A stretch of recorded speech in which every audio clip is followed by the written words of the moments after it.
A vanishing passenger, a sealed carriage, a long and chaotic night. Open the door, detective. The story has already begun. Forensic pathologist. Let me be clear from the start. I have zero patience for the living.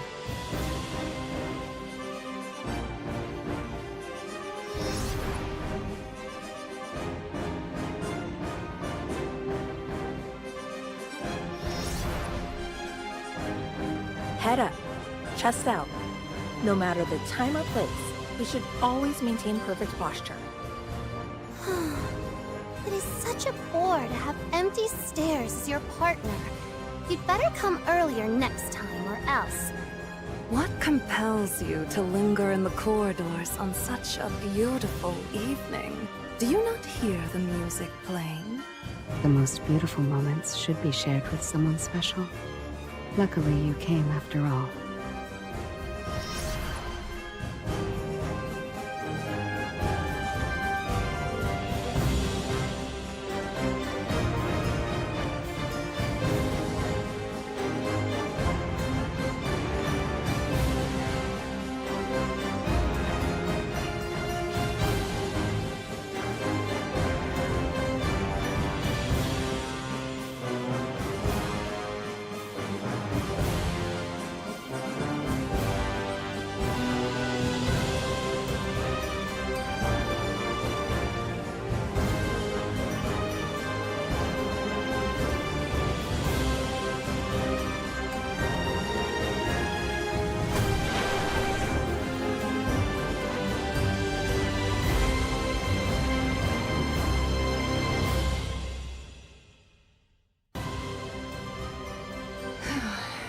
The deadline looms. The words aren't flowing. Hello. I'm not in the right headspace. Hello everyone, my name is Kazarikudo and welcome back to Path to Nowhere. Perhaps I should Hi just Turbo, relax a congratulations for being the first. Right, so we are back to more Path to Nowhere, and today I think we are going to be like big brain time, because most likely we're gonna solve some murder case. I think you know like, oh hi Orde, welcome. Lately, since we're entering the 4th year, we've become like more and more like detective. You know, there is so many murder mystery that we solve. It was started with Hilda's event, which is really cool. I really like the event, right? I would consider maybe the not Ying Ying, Silent Snow, Hidden Plum, Dichuan event is called. At the beginning, it's kind of like murder mystery in a sense. We try to figure it out why the hero is dead, and then who's killed who in a sense. And now we're gonna have like another murder mystery on a train. And I'm surprised. Actually, like I think this is the first time that we actually see a train in the universe of Path to Nowhere, isn't it? Have we seen train before? I'm actually surprised that we actually have train in this city. Yeah, so S plus intelligent chief and B plus physical strength. Right, so without further ado, let's start the rail runs dark. I like it like how the train looks like. The doors look like the hallway looks like a vampire coffin. Is she like a vampire? I see that like she has a lot of bat. So she's Batwoman.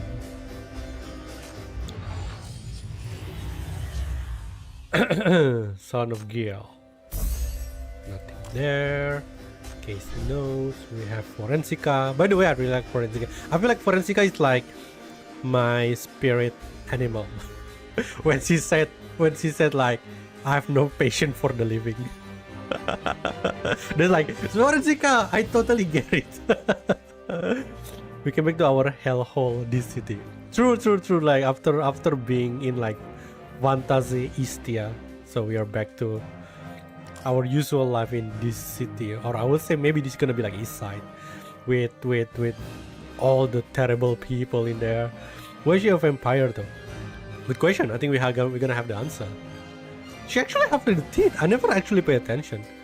Maybe the ear also kind of like sharp, or is it just like an accessories?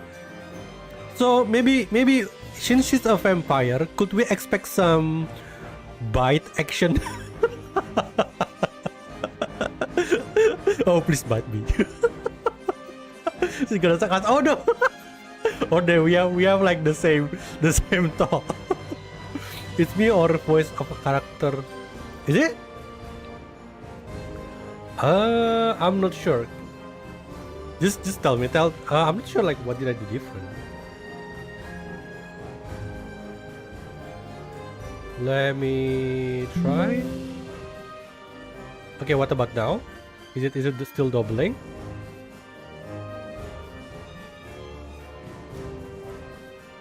Hello.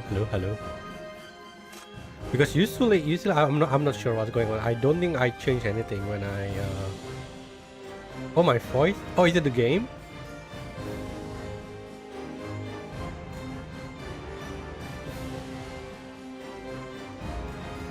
Is it the game?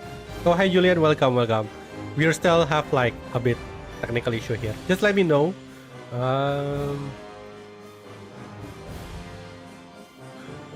Not sure what's going on.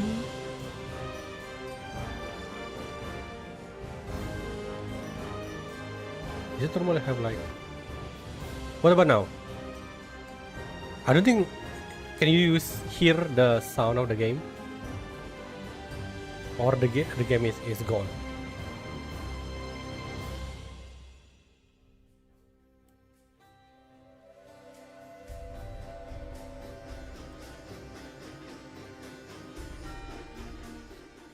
Oh, I think I accidentally clicked it.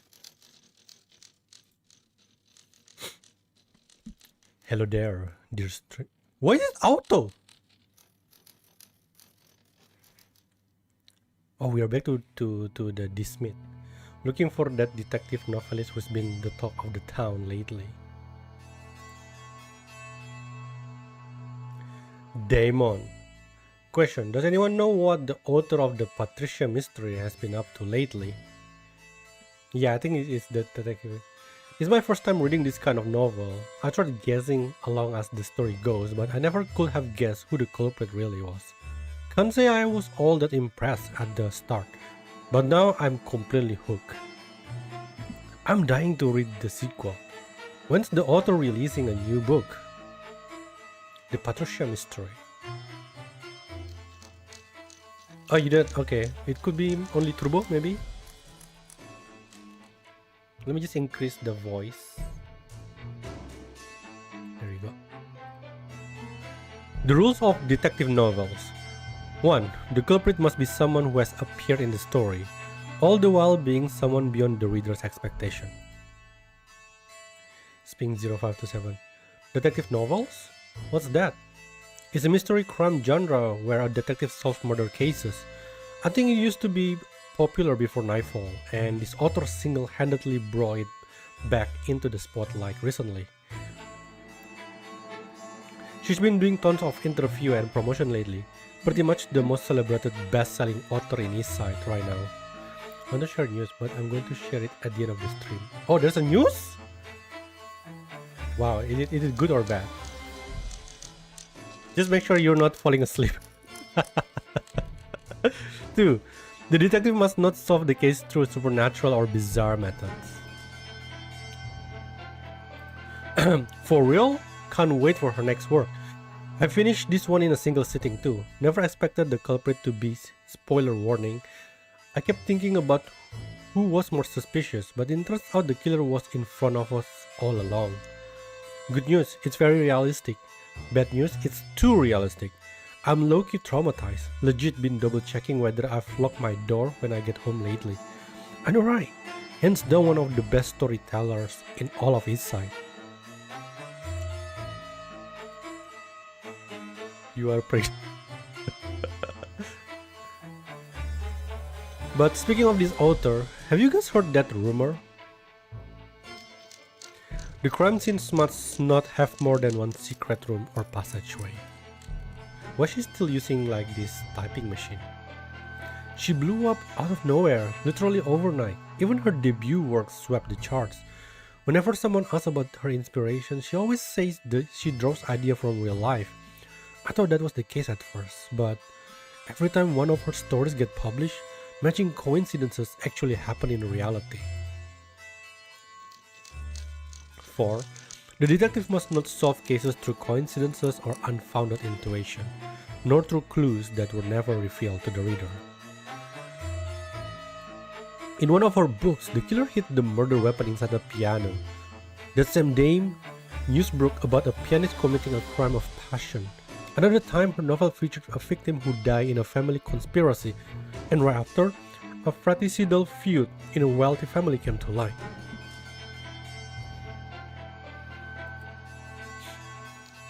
Five, the detective must not be the criminal.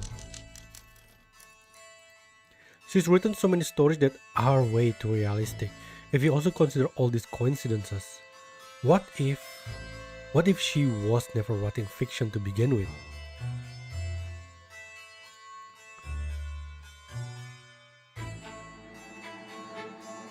Elme Vaughn. No way, we live in a civilized society. He just has a really vivid imagination, that's all. Yeah, that's definitely it. Quite the conspiracy theorist, aren't you? How about you go hang out with that troll from the other thread? Warning, the internet is not a lawless zone. Do not believe or spread unverified rumors. Ed Damon, stop lurking, your face back. You serious? Where? The publisher just posted an announcement. Her next book's coming out soon. The new book's hypnosis looks pretty interesting. The title's kind of a mouthful though, real hard to pronounce. I think it was... The clicking of the typewriter gradually fades to silence. Another page gets filled with words and the woman finally stops. The typist pauses briefly, then takes out a fresh sheet and hits the keys one final time, putting down the story's title.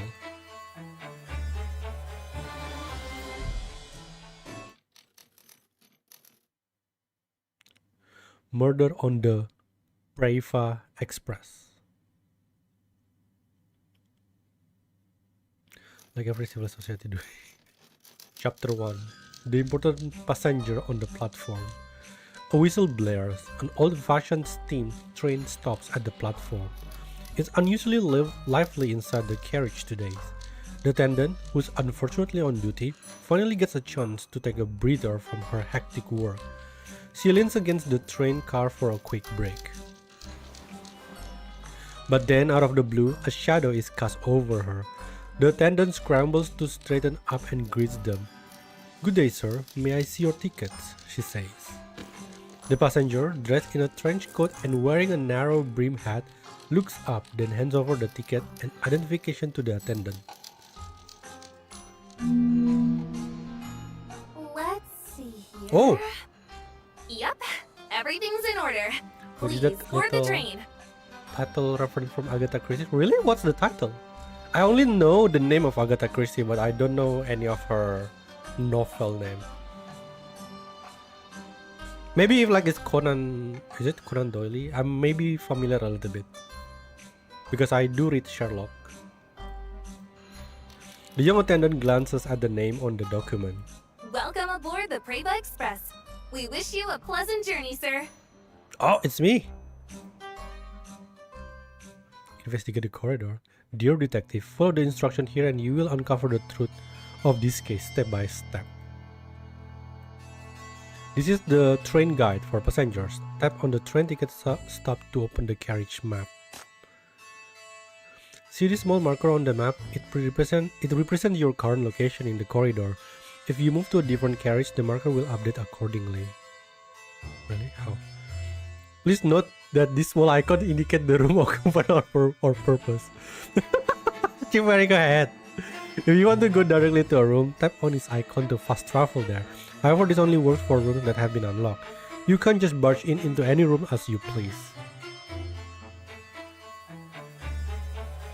Wait, what? Okay, so we have like these people talking about novel. Didn't know that both of you are actually people of culture. Usually you two are just so barbaric. Of course, if you prefer, you can also enter rooms by tapping on their entrance directly in the scene. Well done, detective. The investigation is about to begin. I look forward to your performance. Oh no! Oh, I think it's been a while since the last time I ride a train. Everything in the carriage is just right. The lighting is soft, the carpet plush, and the air carries the scent of leather and hot tea. You step into the corridor, ticket in hand, and make your way forward, following the numbers in search of the room that should be yours.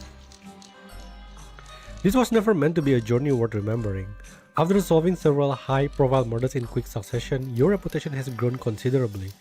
Many have requested your services hints, and you've grown accustomed to traveling for work by now. Could it be this is not really Chief? It's just someone that character in her novel? Like, why will Chief solve murder case? I'm so excited about this patch right now because it includes detective novel, reference from Agatha Christie as well. Chief. This room is not different, just as usual. You are traveling to solve some trouble for a stranger you've never met in some faraway place. They're covering the fare and you book your seat in advance. And so, when the attendant closes her ledger and looks up at you, you never even imagine that there will be a problem. I'm terribly sorry, sir, but I'm afraid there are no vacant compartments left on the train. What? Told you. You try every argument you can think of to persuade her, but no matter what you say, you can't secure a ticket. As the departure time draws closer, you have no choice but to abandon the case and return empty-handed. Wait, are you not allowed to just stand in the corridor? Hold on. I was supposed to investigate a case on the train though. How did I get kicked off before the story even started? Oh, is it like a role play? What's going on here?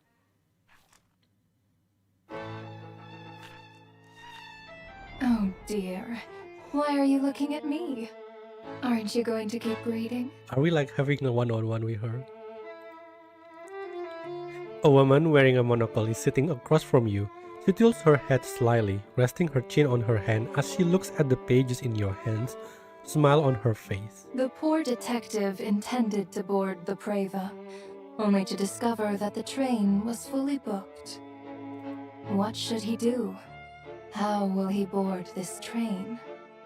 And what will happen next? If it were me, I'm probably gonna go home. And the story will be end right there. Oh, now I hear it, but it's not doubling. It just sounds as if she is talking from a bucket. I wonder. I'll check maybe later. Stop pretending. You can't help but curl your lip. You close the novel and point your finger at the author section. As if the author doesn't know what happened in her own story. Isn't that right, Miss Clementine? Is it Mrs.? I think it's Miss, right? 20 minutes ago, a mansion in East Side. 20 minutes ago, you stepped into the study. Or it might be more accurate to say this dam of books. Paper and books are scattered through the room, with even the towering bookshelf being crammed full. Among the classic literature, several books stand out with particularly eye-catching covers. Even from meters away, you can make out the sensational promotional quotes plastered all over them. Highly recommended by the new speaker of the city council, Max King, the most moving work of the year. Move all of his side in NF 116. Even President Queen can't stop singing praises. Oh! Even Irie? An unparalleled masterpiece with an ending you'll never see coming. A must-read of this year. This publisher really will write just about anything for sales. This sounds like Raven. Raven tried to spread propaganda. You lower your gaze a little more and you notice all the books share the same author, Clementine. Pardon the mess, Chief. I wasn't expecting company. A pair of hands set up a cup of hot tea down in front of you. You follow the rising steam and find yourself coming face to face with the person who placed it there. This is really reminded me of a murder on the Orient Express. I have to rewatch. Oh, I thought this event was over? It just started. What? Well, I hope it's not exactly, by the way, Julian. I hope it's not exactly the same with the Orient Express, because if that's the case, that will be like off surprise. The woman looks at you, beaming. She's wearing a fitted trench coat with a striking butterfly pin fastened at her choker, looking more like a performer than an author. I've heard some authors use pen names. What about you? Is Clementine your real name? It is, of course. I've heard much about the MBCC, Chief, but this is our first time meeting face to face. Since you went out of your way to arrange this meeting, could it be that you're also a fan of my work? Would you like an autograph? There's laughter in her voice. She's clearly messing with you. I'm afraid I don't read many novels. Sure, why not? I'm already here. Okay, I'm here today to confirm a few things with you. The MBCC received an anonymous tip claiming that you've been concealing your status as a sinner and using your mania for personal gain. Clementine's eyes widen, visibly surprised. Her brow furrows slightly as if she's genuinely troubled. That acting is so bad. Was there an issue with my registration? Oh, I thought I said a different event maybe. It's embarrassing, but I must admit, back when I was young and reckless, I traveled everywhere to gather material for my books without ever considering the dangers. Fortunately, apart from the infection, I managed to come away from that time in my life unscathed. But then I got so caught up in writing that even after I learned the regulations had been relaxed, I completely forgot to register myself. I never intended to hide my identity. After all, famous best-selling author revealed to be a sinner. Sounds like quite the headline, doesn't it? Oh, speaking of which, I have a new book coming out soon. Why don't we work together on this, Chief? We could turn it into a publicity campaign, and who knows, maybe the extra sales might just get us a few bucks. Hold on, time out. She seems eager to share more of her marketing wisdom with you, but you cut her off. A registration lapse wouldn't have been a huge problem. Ever since the parole regulation took effect, big casinos no longer require supervision under normal circumstances. But the allegation against you go far beyond that. She's a B? Every time you publish a new book, a murder case bearing striking similarities to your story occurs in East Side shortly after, without exception. A pianist who murdered their agent the night before a performance, brothers who turn on each other over an inheritance, and most recently, a serial killer hiding in rural nursing home, just like in the Patricia mystery. Furthermore, you've emphasized the realism in your work on multiple occasions. You claim to have conducted rigorous research, and your stories draw inspiration from real life. You pick up a book from the woman's desk. On the cover, a massive vintage train is barreling forward. Thick plumes of steam are billowing from its chimney, eventually coalescing into huge letters. Murder on the Previa Express. A crime thriller so vivid, you will feel like you are physically there at the scene. A murder mystery that will exceed all expectation. Every one of your novels is followed by a new murder case. Are you predicting these deaths, or are they happening because of you? Faced with your accusation, Clementine's smile falters ever so slightly. Those words are nothing more than a little marketing gimmick. Surely you don't think these works of fiction, meant for entertainment, actually affect reality, Chief?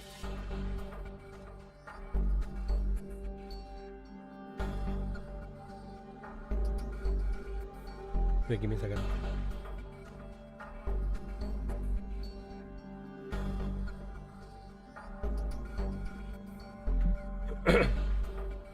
Okay, sorry. Fiction marketing gimmick. After receiving the tip, the MBCC attempted to pull your records, but no matter how thoroughly we searched, we found nothing. Every database came up blank for your name. The name Clementine doesn't exist in any official records. Who are you really? When this novel does get published, who will be the next victim?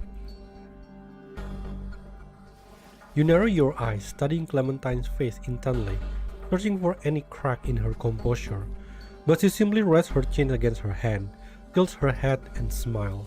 Now, Chief. I'm merely a novelist. I don't have that kind of power. Whenever I do reference real events, What is her I power need time anyway? to digest the material. To Vampire? let it simmer before it becomes something on the page. Besides, I've always preferred pure fiction over stories that draw inspiration from reality. She taps the cover of the book in front of you. Steam trains are energy inefficient and slow. They're far too outdated for the modern Dis City, and only exist in records from before nightfall. The current Dis City has no such mode of transport, and stories with that kind of period charm are few and far between. That said, these relics of the past have always had a special place in my heart, and my readers are more than happy to be transported to a world completely unlike their own. A place with no catastrophes and no mania, as though you've traveled back into the past. There, you'll find but a leisurely old train, and a story captivating enough to stir the heart. So is it gonna be like illusion again? As for why I always emphasize the authentic, lifelike experience, Clementine's eyes narrow as she raises a finger to her lips, her words laced with hidden implications. call it a little indulgence of mine. What author wouldn't want to leave their readers in awe? Oh. She opens that novel called Murder on the Brava Express in front of you. Unlike the polished cover, the pages inside aren't fully typeset. You can see handwritten edits amidst the sea of words. A manuscript? That's right. A little exclusive preview. This kind of VIP treatment is hard to come by, you know. See, my stories are serialized. That means everyone else will have to wait at least 2 more days before they can read the ending. Oh, we can spoil it in the internet. Unfortunately, I'm not here as your reader. I'm here for your convention. Convention. Confession. And I would love to hear it right now. Clementine shakes her head with a smile. If you reveal the mystery at the start, no one will buy the book. That's the cardinal rule of marketing. As for whether those rumors are true or false, It's not that kind of confession. why don't you see for yourself just what kind of crime story I wrote and how it came to be? How are we gonna do it? It seems you won't talk so easily. You flip through the pages and a certain keyword catches your attention. Cold case? That's right. A detective, a victim, and a cold case. The detective gets drawn into the case, and he must investigate the clues before the end comes. He has to cut through the fog to uncover the truth and identify the real killer among the crowd. That doesn't sound particularly safe. But it's a classic setup, and quite engaging, isn't it? The enigmatic author winks at you. And perhaps you might even catch a glimpse of the real me through this book. I sure hope so. You frown and turn your attention back to the pages. In the book, the unfortunate detective has already boarded the Brava, still fretting over the ticket issue. Oh, I forgot to change Chief. I need to switch his clothes after this. The story begins. This wasn't part of our agreement. Don't get your hopes up.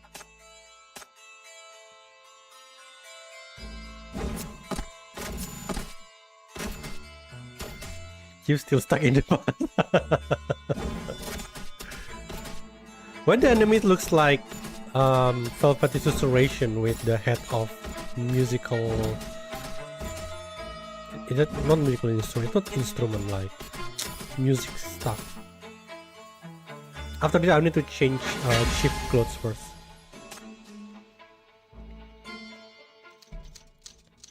A young train attendant stands before you, with "I'm so sorry" practically written on her face. Her shoulders slump as if this mistake rests on her alone. I'm truly sorry, Detective. But the last You're not compartment was gonna just taken by the triple feet? previous passenger. There are no vacant compartments left on the train. Why though? Like the commander? This route doesn't usually see many passengers, so we don't prepare many compartments. I never even expected we'd be fully booked today, let alone oversell tickets. Ah, damn it. I knew that new intern couldn't be trusted. The young attendant speaks faster and faster. Her professional smile, which was barely clinging on, finally crumbles. She grips the ledger tightly, fury blazing in her eyes. If anger could travel through paper, that colleague who handled the registration would likely be in grave danger by now. In any case, her complaints do nothing to solve your current problem. He looks like Mr. Gadget. No, not Mr. Inspector Gadget. Pardon me, sorry to interrupt, but are there any other tickets available? I'll take a hard seat if that's all you have. I can manage the squeezing in for 2 nights. I've got urgent matters to attend to, you see. I can't afford to miss this train. He deflates like a balloon upon hearing these words. Then comes another bow, followed by another apology.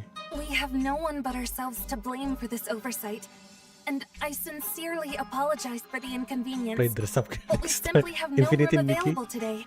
I heard they're from the same, not developer, like the parent company. From what I heard, Infinity Nikki. He looks more like the culprit than the detective here. Let me get you registered for a ticket first. There might still be seats available in second class. Second class, third class, whatever, just let me in. The attendant hurriedly rushes to process your ticket. The departure time is fast approaching, and the boarding bell is echoing in the far end of the corridor. Reason tells you that reputation and dignity aren't worth missing this train over. You quickly weigh time against pride and decide the latter can be set aside for now. Spending the night on the second class bench won't land you in the evening papers, nor will it deal any fatal blow to your career. At worst, it will cost you some sleep. Is it really that bad? Your bag certainly won't be thanking you after these 2 days and nights, but it seems your fate is simply sealed. You're just about to resign and accept this outcome when... Chip sounds like a grandpa already. Something weighed down on your shoulder. There you are, darling. Oh? I was searching all over for you. The hand rests on you very naturally, as if its owner is already used to standing by your side. You are gently guided back half a step, and before you can even turn around, a voice whispers close to your ear. Detective. Babe. Sweetheart. Oh no. Darling. Earth to you. Why are you staring at me like that? Oh no!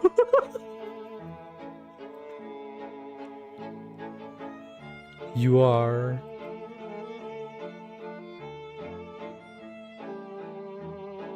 You stare at the new passenger's name and furrow your brow. Clementine? You called? You wrote yourself into the story? Wait, let me change my outfit. It looks weird to wear the Istian one. I need to wear my usual gray coat. Wait, what not this one?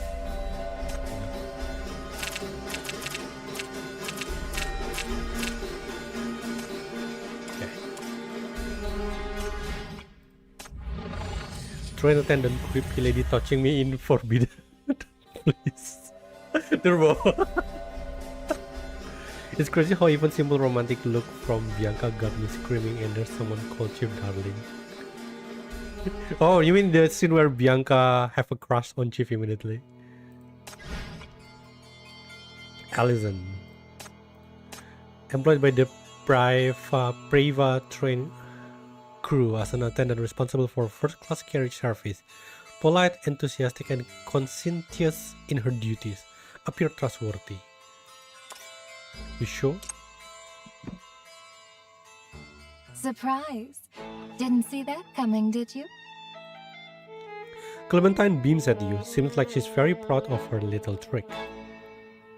A bit narcissistic, don't you think? That's kind of gross. Unfortunately for you, I didn't see that coming. No, Chief was surprised, so I don't think she expected that. This one. Writing yourself into your own book? Does that count as a drawing inspiration from reality? Now then, what do you think I'm trying to do?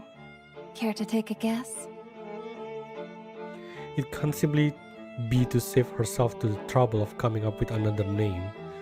Though rather than the author's questionable sense of humor, you are more concerned with what new case this book might lead to. You continue reading, returning to the train corridor and to the sight of that slightly unfamiliar Clementine within the pages.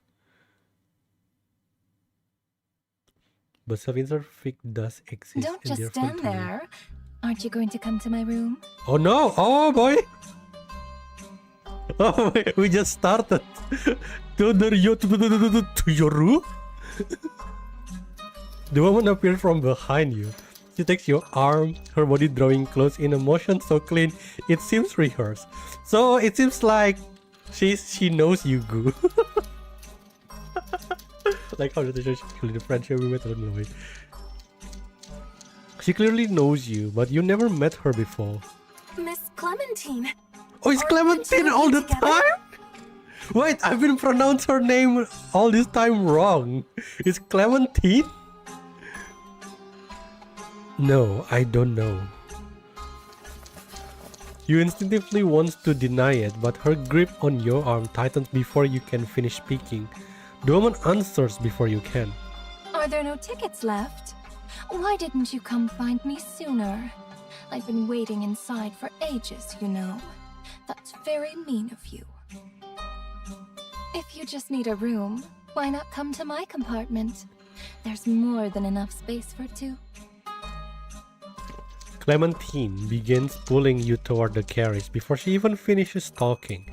Her movements are so natural that the attendant couldn't react at first, freezing for a half a second before remembering to object. Wait, ma'am. This isn't proper according to regulations. Who says? Fuck regulations. I have money. The attendant's words are cut short by the banknotes flung at her. I told you! The bills scatter through the air as Clementine lowers her head. Her expression relaxed. One would think she would merely toss away used napkins. I get it. It's about the money, right? Go ahead. You can have it all. You want to stay and keep watching, but the woman beside you forcibly pulls you away. Wow, she can't hold it. Rubbing her wain like that, it's a bit inappropriate, isn't it? My, there's no need to worry. People like that can't say no to money. If you're really that concerned, though, you can just move to another seat once someone gets off later. It'd be better than sleeping on a hard bench, right? And don't you have business to attend to? I'd venture to guess you wouldn't want to miss the train over this. She winks at you, her grin widening as she continues. Not to mention, I still need to discuss a case with you, my dear The twist detective. is, it's not actually a detective novel, it's a smut she wrote with her and Chief. It's a fun fiction. Clementine gives you no chance to refuse. You frown, but you still let her pull you deeper into the corridor. You don't approve of her methods, but alas, your principles are too insignificant before the thought of spending 2 nights on hard bench. I mean, come on! A hard bench versus tonight in the same room with Clementine. That's an easy choice. Besides, according to what she said, you might even have the chance to pick up another job on this train. Wow. This thing looks big. This is like already like one compartment. How big is the train? With the attendant's help, your luggage is brought to Clementine's compartment. Clementine's. Beside the partitioned bedroom, the compartment has an area similar to a living room. In its center sits a plush, luxurious sofa, no doubt extremely comfortable to lie on. But it's L though. How am I supposed to sleep straight? Clearly Clementine has no shortage of cash. Her compartment is easily twice the size of anyone else. So she's gonna be like our new mommy. You barely found your footing when a long whistle blares from overhead. The train has started moving. Have a seat. Don't be shy. Make yourself at home. How big the train is if they have room like this? It's kind of impossible to have it. I think so too. This corridor here, the room only, is already like as big as like one compartment. So if this is like, it could be double, maybe like third quarter of this size a compartment. Clementine steps into the room and immediately flops onto the seat as if all tension has left her body. Seeing you still standing, she pats the spot beside her, gesturing for you to sit. Care for a drink? Some tea, perhaps? If you need anything, just ring for service. Feel free to put it on my tab. Thank you, but one night is more than enough. Hopefully they will have a room available soon. But before your little chat continues, you have more pressing questions that need answering. How did you recognize me? I don't believe I've worked on any case with you involved. So why did you help me? You do have a small reputation as a detective, but you are hardly a household name. Most people might have heard your name, but they would not be able to recognize you on sight. Unless she knew you were coming. The woman rubs her chin, seemingly lost in thought for a moment, before clapping her hands together. Detectives are supposed to be quite smart, right? Why don't you take a guess? If you guess right, I'll tell you the answer. Wait, if we are right, then I don't need you to tell me the answer because I already right. What are you talking about? What kind of logic is that? If you could guess the answer, what's the point of having her repeat it? I'm on the same level as Chief. Well, beggars can't be choosers. Even a detective has to humor their hosts. First, while your coat has no ostentatious embellishment, the stitching, fabric, and cuff work all suggest it was crafted by a master tailor. You must be considerably wealthy. That is actually pretty obvious by the way that she treats money. Come on. On top of that, this badge gives away your identity. Oh, he's acting like Sherlock now. Deduction. You point to the coffee table beside the sofa and Clementine looks in the same direction, following your gesture. An ornate metal badge lies on its surface. Grandpa Sherman, they both are boomers. God damn it, you people. A skull entwined with vines, this badge belongs to a discreet but affluent family. Seldom known to the public, but they have produced numerous influential figures in the world of politics, nonetheless. If you're connected to this family, learning about me will be a trivial matter. Clementine's, oh my god, so difficult. Clementine's eyes widen, visibly surprised, as she applauds your deductions. But there's still one thing I don't quite understand. If you merely wanted to hire me, you could have contacted me directly. After all, anyone can find my address in the morning papers. What's more, with your connection, you could easily find a detective far more accomplished than myself. Unless something you couldn't anticipate happened on this train only after you boarded it. Something significant enough that you had no choice but to seek out a detective. As you lay out your deduction, Clementine leans forward, her eyes sparkling. The sight fills you with unease. You've seen this look before on the faces of troublemakers. Excitement, obsession, hunger. People like this always cause disaster on a whim, dragging everyone around them into the mess. Bingo! As expected of a professional detective. That was very impressive. This wretched train is way too slow. It takes 2 whole days just to arrive at the destination. I was wondering how I'd pass the time, but look what fate has brought me. How delightful. Looks like your intuition was right. This woman's trouble. This woman's trouble?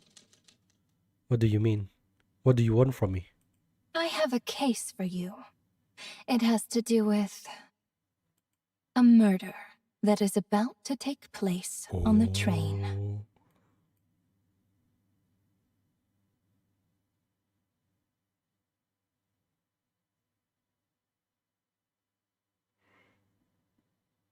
Meanwhile, Public Security Bureau is... Don't tell me this is doily. I remember this is doily room. No! Somewhere inside, a wary inspector was about to surface from the ocean of case files on his desk for a breath of air, when his terminal buzzed, cutting his respite short. Oh, this doily really come back? He answered the call. A familiar voice comes through from the other end. At first, the man listened with impatience, but his frown deepens with each passing moment. Long after the call ends, he finally lets out a heavy sigh, opens his computer, enters his password, and logs into the Public Security Bureau internal network. Oh, he just made a cameo? No voice? Damn. It's the legend himself. I don't know if you still remember the time where he swear with Hella. That is like one of the best moments of Path to Nowhere. And I got it recorded before it got censored. I like when Donnie talks Florence.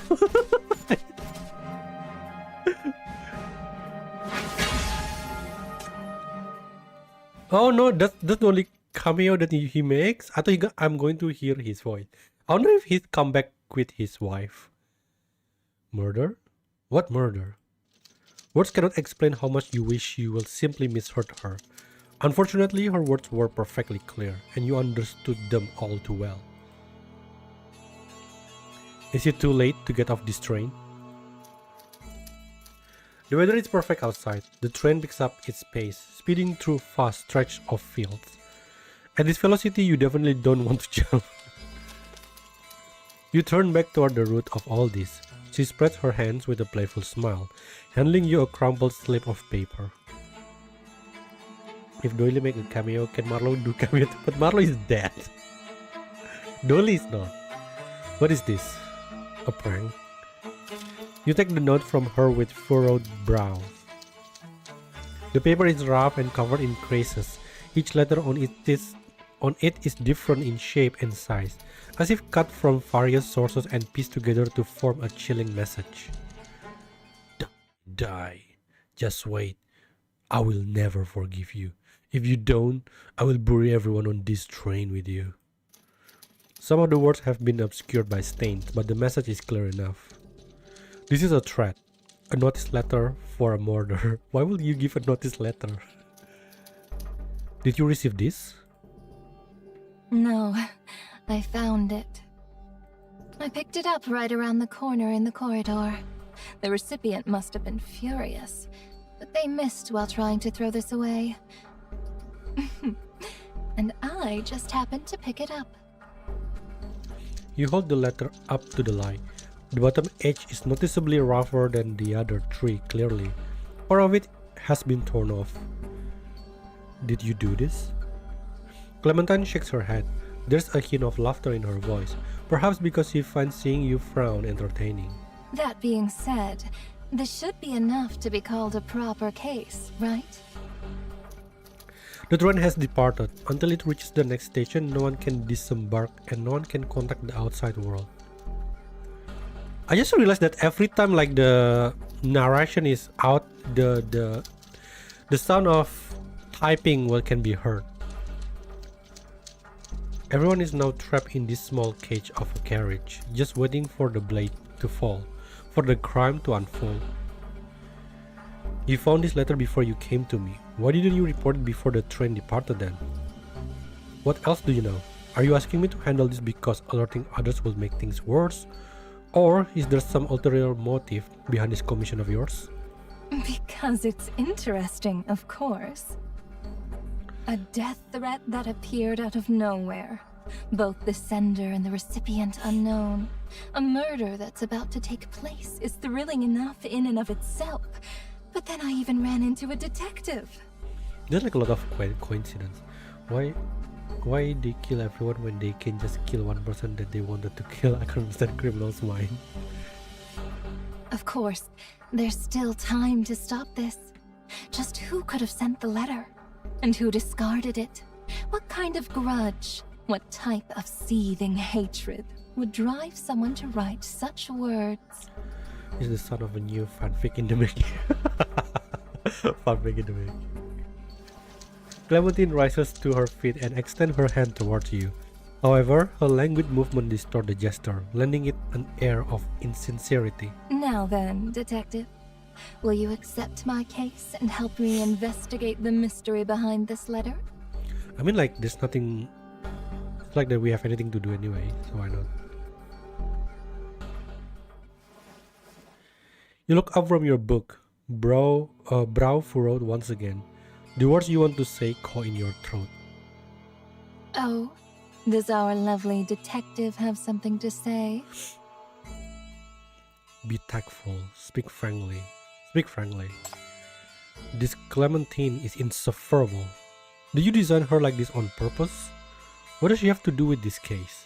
Spoiling is a bad habit, you know? You are the great detective here. Don't you want to catch the culprit yourself? Unfortunately, the real chief only wants to stop this murder that could happen at any moment. Then head back, take a proper bath, and get some sleep. Well then, would our real chief here like to take a guess? Who do you think will be the culprit? You. I care more about whether someone will die in reality because of this. Besides, my guess might not even be accurate. Rather than make the wrong call, I would rather just skip to the end and see how it turns out. But having your theories proven wrong is part of the fun, is it not? The novelist's tone is gentle, but her words shows no mercy. You stop engaging with her and continue reading.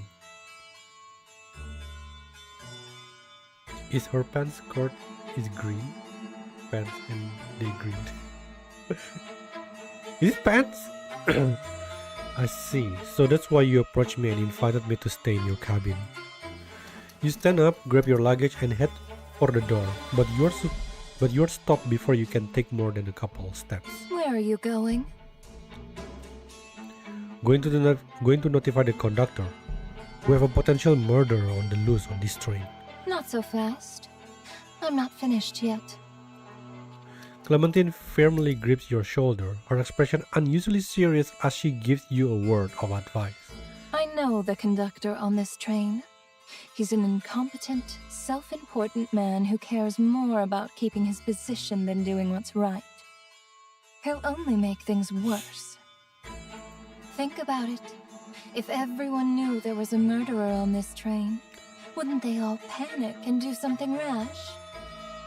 The whole train would descend into chaos, and that might just give the killer the perfect opportunity to strike. The pressure on your shoulder eases. You pull away with great force, and Clementine raises both hands in a gesture of innocence. Of course, I'm not asking you to work for nothing. This is a legitimate commission. If you don't trust me, we can even draw up a contract, or whatever it is that you like. The deadline will be in 2 days, and I'll pay you regardless of the outcome. Yeah, we're gonna need an upfront payment for that. And if I refuse? Then I suppose we'll just have to part ways. But can our righteous detective here really refuse such a case? Clementine picks up the letter and waves it gently. You can faintly see her smile behind the paper. She knew you wouldn't stand by while lives are at stake. Looks like you never really had a choice. You snatch the letter from her hand. The person beside you lets out a smug hum. Fine, I'll take the job, but I'm not here to play detective with you. If you want my help, then I will be doing things my way. Every step of it. First, I don't know why the recipient discarded this letter, but based on the letter's content, the sender could very well turn their side on everyone aboard if they must. We need to stop them before that happens. Second, we can't rule out the possibility that the sender has already rigged something else on this train. Any provocation could trigger something irreversible. Keep a low profile, don't cause a panic before we've identified the suspect.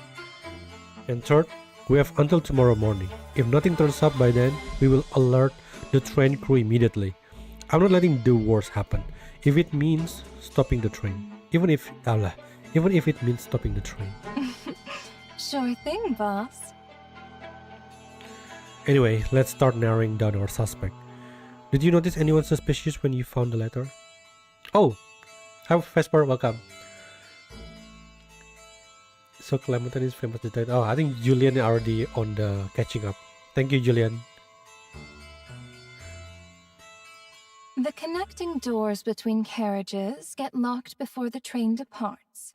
When I boarded, everyone else in first class was already on the train. In that case, the culprit can only be among those passengers. Oh, we have the suspect. Well, he looks familiar. He looks like who's that spy? Is it Edward? From Hilda. He looks like Edward. Is it Edward? I forgot what his name. As you talk, a young man wearing glasses hurries down the corridor with his luggage and accidentally bumps into a burly man leaning against the doorway. The man doesn't budge. The young man, however, staggers from the impact. Whoa. Sorry, please excuse me. Whoa, every NPC is voice. I'm surprised. The burly man's face is hidden beneath his cap, but you can still make out his menacing glare. He shoots a threatening look at the young man. Watch where you're going. So Clementine, and then like with you, I don't know. I'm gonna. So Clementine is famous detective novelist and chief suspect. She hides her senior status, so chief investigates her. And then, like with Yugu, we kinda immerse ourselves in her newest story because, well, a new murder about to come up. And this scene is from her novel, Chief as detective in her novel. Yeah, about to sum it up. Basically, Chief getting suspicious because like every single novel that Clementine write, it's become like an actual case. You know, that's why Chief becomes suspicious. That's why now Chief investigating Clementine's, and then Clementine want Chief to read her latest book that haven't been released, and kind of concerned that this book is going to trigger another murder. Kinda. He's gonna choke us again. The young man hunches his shoulder and scurries away, brushing past an elderly woman in the corridor. I think the elderly is the murderer. The same with Manfis. Manfis was elderly and he's the culprit. He's the mole all the time. Ma'am? Can you hear me? 103. 103. That's strange. Which one's my room again? 103, ma'am, you just repeated it. The young attendant makes a gesture as they speak to the elderly woman, but she keeps mishearing. The game begins. Only Detective. 3 suspects? The murderer is one of them. Oh, damn, it's including her. Or me.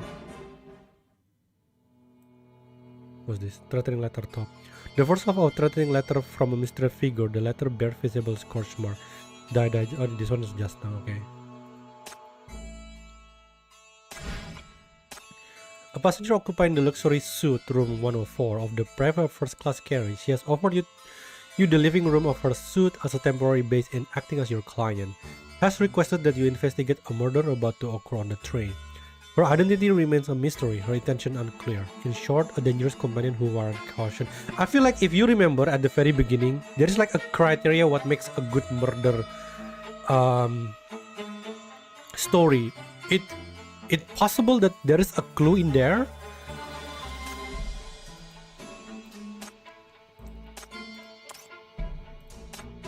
Train guide, chief. Check the corridor for suspicious activity. Investigate the living room in compartment 104 and read the newspaper. An elderly voice cries out from within room 103. Something crashes to the floor, then rolls across it with a rattling sound before striking the door near where you stand. Wait. Clementine's room is so big, but the distance between room is just this small. Does it mean that the room is go back over there? How big is the compartment?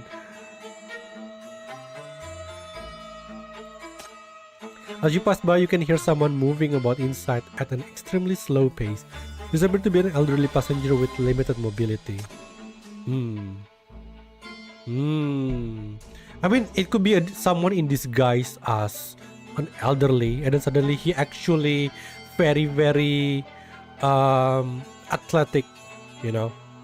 I mean, Ji Guining used this trick, you know, pretending in wheelchair, and then apparently she can walk. So, yes, sus. Yeah, Granny's a killer. Granny's a killer. Kenapa just point random person the culprit nowadays? Point finger first, talk later. Before you even draw close to room 102, you hear a young man's voice muttering from within. Damn it! How's there not even enough room to stretch your legs in a fucking first-class compartment? The speaker has an odd accent, uses crude language, and seems quite impatient.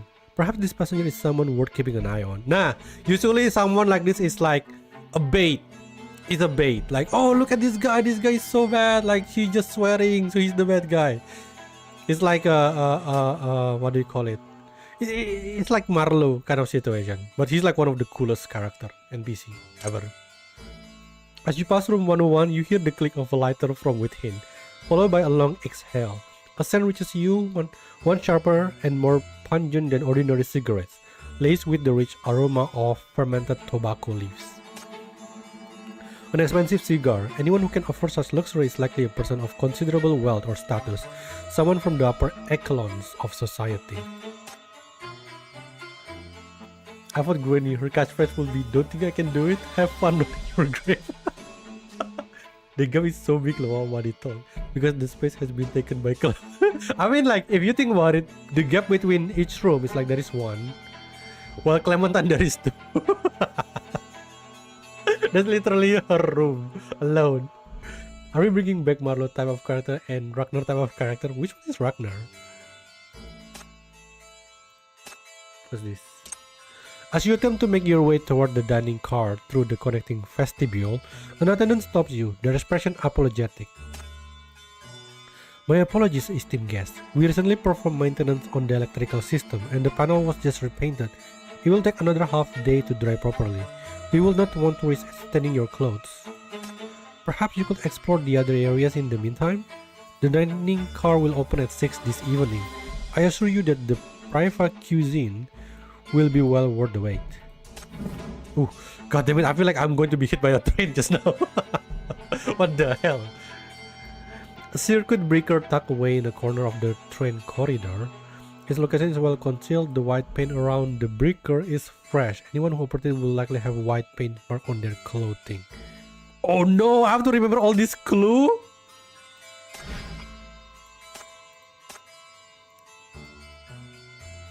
It's located well. The white paint around the breaker is fresh.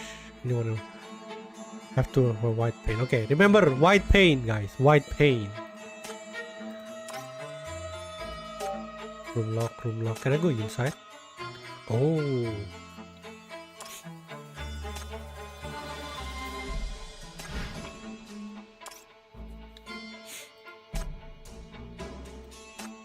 Let's go here. We never done cursing Ragnarok. A brass service bell installed inside the carriage, used to call for attendance. When the bell is rung, the staff on standby in the corridor will proceed immediately to your compartment to attend to your needs. So states the train instruction manual. I bet it's only Clementine that have this. Can I ring it? Ring, ring, ring, ring. Ring, ring, ring. No, cannot. A colorful tin can sits on the coffee table, visibly worn with age and somewhat out of place among the luxurious furnishing of the room. An unexpected detail. Does Clementine have a sweet tooth, perhaps? Your luggage sits in the living room, looking rather modest against the opulent surroundings, especially since all you brought with you are notebook, a pen, and a few change of clothes. You look so poor. You raise the crystal wine glass, holding it up to the light for inspection. Inside is half a cup of wine, shimmering as you tilt it back and forth. Without a doubt, this isn't part of the dining car's complimentary selection. Clementine will be resting in the suite bedroom, which means the sofa is where you will be spending the night. You sit down to test it and the cushion instantly collapses. Huh? Your body sinks along with it. You can only hope your back survived until morning. You mean there is a bathroom in there? God damn. What pain? What pain? Chief does need clothes because Chief has Clementine. A stack of newspapers sits on the coffee table, pencils scattered around them. The Sudoku puzzle printed on one page is covered in scribbles and corrections. Judging by the mess, Clementine clearly isn't very skilled at this puzzle. Really? Still, the challenge piques your curiosity. Perhaps it could serve as— oh no, it's gonna be a puzzle, isn't it? It could serve as an entertaining way to pass the time during the long journey. Oh shit. I was saying, really? The Clementine, and then like I'm gonna stuck in this one. What am I supposed to do here? In my spare time, I often play the games in the newspaper. Would you like to join me? Look here, we have the 3 pencils of different color. Now pick up the red pencil and color this area. Tap and drag the red pencil to this yellow tile to erase its current color and paint it red. You can paint your current tile and all adjacent tile of the same. You can paint your current tile and all adjacent tile of the same color to the color you've selected. When you've painted the entire map in a single shade, victory is yours. Oh crap! Oh shit!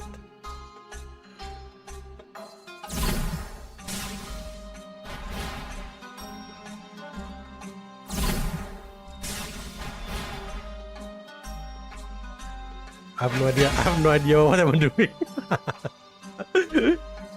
This is the first time I see a private bathroom, right? You mean bathroom? Newspaper. A lifestyle newspaper with a helpful tip. When clothing is stained with latex paint that's difficult to wash off, wiping with alcohol is more effective. I think this is gonna be a clue for in the future, so we have to remember that. So white paint with the— what's that?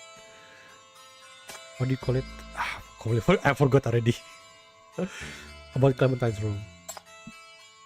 It's most unfortunate, but this suite only has one master bedroom. I'm afraid you will have to make do with the sofa in the living room tonight, my dear detective. Oh, you're not gonna— this room is so luxurious, it's astonishing. I never knew the private had suites of this caliber. Oh, finally we got like a close-up Chief in the hat, in the detective outfit. Well, now you know. It's perfectly reasonable to want comfortable accommodation when you are traveling for days after all. Of course, if you like this room, perhaps you could consider taking on a few more commissions from yours truly. That won't be necessary. This case alone is more than enough to keep my mind occupied. Clementine looks unsatisfied, and it seems like she wants to continue persuading you. You quickly cut her off and change the subject under her amused gaze. After eating Augustus too often, I got smooth like glass braid. I think lately I haven't used Augustus since Jichuan and Xiaofeng. Oh, I can ask again. Oh, that's good. A famous detective on top of a major case. This trip was absolutely worth it. I never expected to stumble upon such delightful entertainment. So, my dear detective, where shall we begin our investigation? Before the train departed, the doors connecting first class and the other carriage were sealed.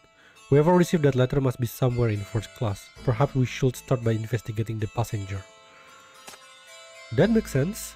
As expected of a great detective, your logic is impeccable, and your mind is most sharp. Clementine speaks, but she makes no effort to get up from the sofa. Instead, she presses a menu into your hand. I happen to have an order for the dining car, but I can't seem to get that attendant to come by. Since you'll be passing through anyway, would you mind delivering it for me? Would being a little less lazy kill you?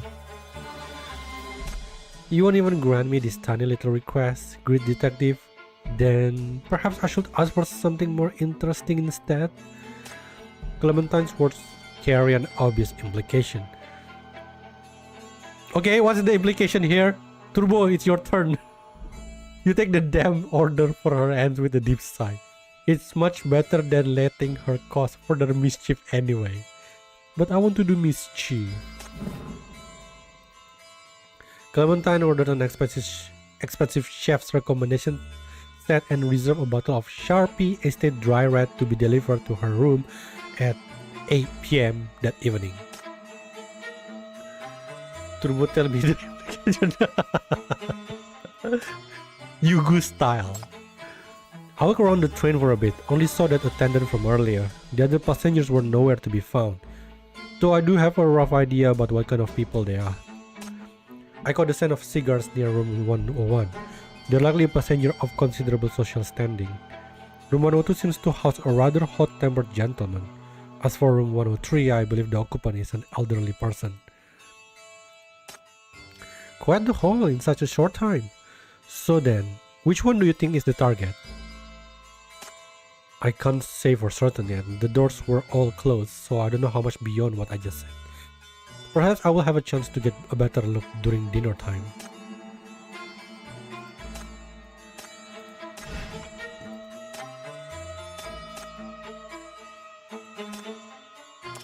Wait, oh what? Okay, it's time for dinner time.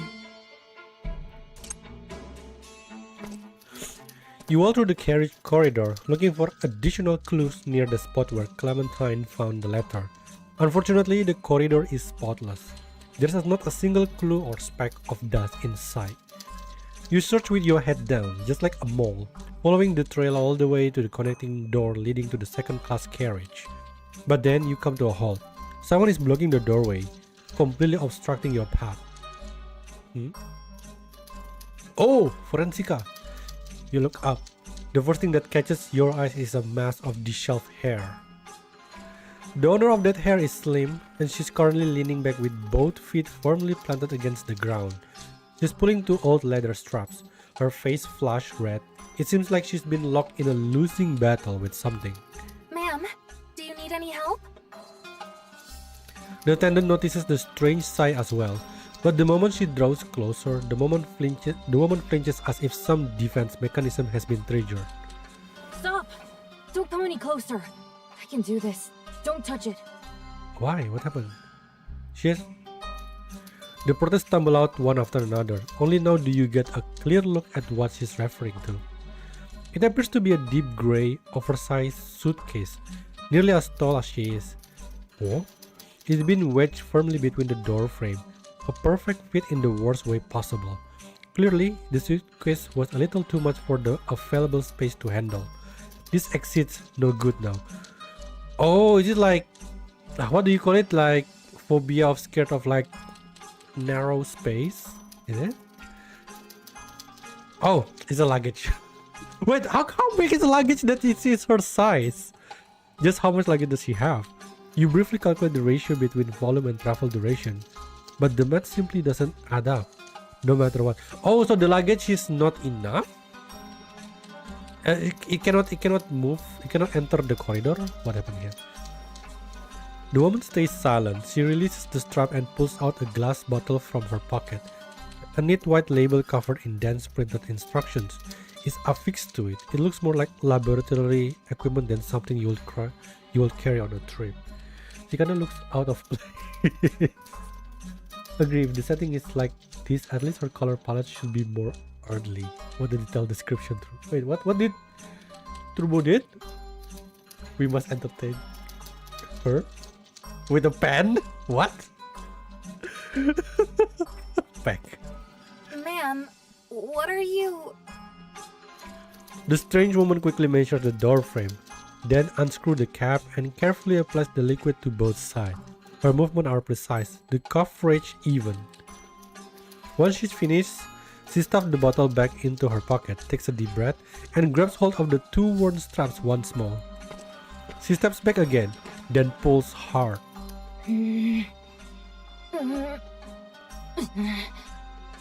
This doesn't sound hard enough. Her strength is surprising considering her slender frame. The suitcase actually moves. Wow. I will imagine that's gonna cause some damage to the wall at the very least. The door frame groans from the friction and a layer of dust gets shaken off. The suitcase inches its way into the carriage. Agonizingly slow, but it is undeniably moving forward. What a triumph. Unfortunately, just as the suitcase clears the door frame, the straps snap. Inertia sends her stumbling forward. As for the suitcase, its weight had already tipped into the carriage, so it no longer had the support of the frame. And, just as expected, it comes toppling down toward her. Watch out! You instinctively lunge forward and yank her to the side, but she drags you down with her. Both of you hit the floor. Crash! The straps snap and the massive suitcase, nearly as tall as a person, crashes to the floor and bursts open. You catch a glimpse of several old Legend of the Star Realm discs and a few anatomy journals. Just then, a white shape springs loose, bouncing straight toward your face. What is this? What is this reference here? Anyone know? Legend of the Star Realm. You instinctively reach out to catch it but end up missing on your first try. A dull ache spreads around your temple. On the second attempt, you finally grab hold of the assailant. It's smooth to the touch, but the shape feels odd. What is this? You look down, in your hand is a complete leg bone. Oh. It's not like one of those cliches when the guy accidentally touched the woman's boobs. So I don't know, I feel like I'm too old for that joke. A few steps away inside the open suitcase lies a nearly complete human skeleton that has been neatly arranged. The skull tilts now to one side. The position is much more comfortable than yours. What is that? It's a skeleton. Vita, Leia! Vita? Leia? It's like Princess Leia.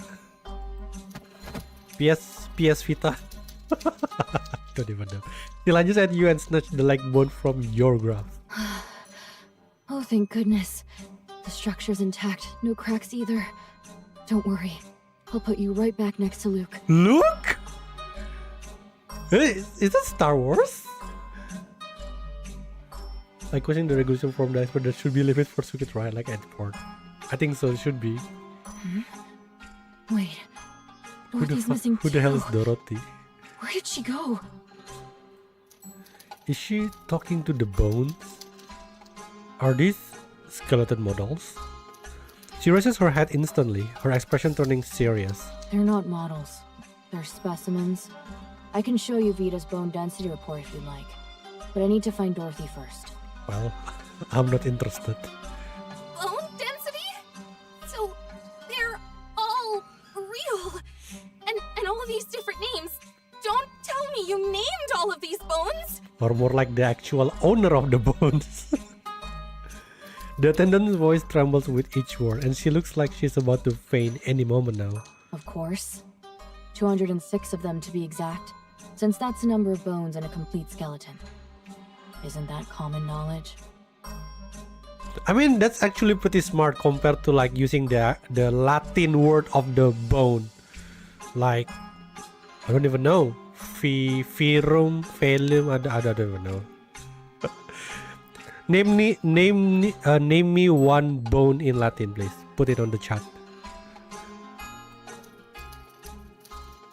Silence fills the air for several seconds. The attendant's hand trembles as she reaches for the call button. Who even collects bones like this? The attendant points at the skeleton in horror. Her mouth opens and closes, yet the word seems to be stuck in her throat. At this rate, this woman will be thrown off the train before she can find her precious Vita, Leia, and Dorothy. Sacrum. Wait, which part is sacrum? I don't know, Grandpa, I forgot what I learned. You named that after the past owner. I remember sacrum thanks to Warframe. I'm an engineer, not a doctor. Wait. This skeleton has a label from the Judicial Forensic Research Institute. It should be a legitimate research specimen. You point to the leg bone in her hands. A small tag can in fact be found on it. The attendant leans in, her body still stiff. She scrutinizes the tag and only then does she give a reluctant nod.